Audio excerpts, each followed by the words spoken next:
Биология – это важная часть науки, которую необходимо изучать. С помощью нее мы познаем окружающий нас мир.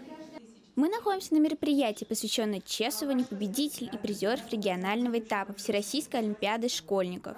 В Уфимском университете науки и технологий присутствуют 9, 10 и 11 класс, а также их наставники.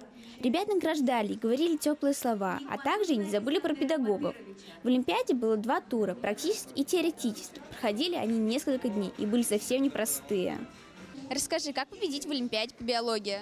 Вообще залогом победы в биологии и в целом в любой олимпиаде является тщательная многоступенчатая подготовка с пониманием своих сильных и слабых сторон, также при решении заданий прошлых лет и, как всегда, позитивный настрой.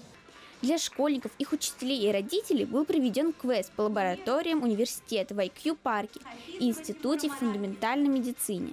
Ребята узнали, что такое аддитивные технологии и микробиом, как искусственный интеллект помогает в работе врача, как создаются новые лекарственные препараты, попробовали отработать навыки в симуляционном зале. Расскажи, какие задания были в Олимпиаде? На практическом туре нам давали черепа животных. Этого, к сожалению, нету в учебниках по биологии. Я смотрела это в учебниках БГУ. Можно ли попасть на Олимпиаду без подготовки с репетитором? Я считаю, что на Олимпиаду можно попасть без подготовки с репетитором, так как все данные и вся информация есть в интернете, и вы можете посмотреть какие-то занятия на Ютубе. Также у МГУ много записанных лекций, которые вы можете просматривать.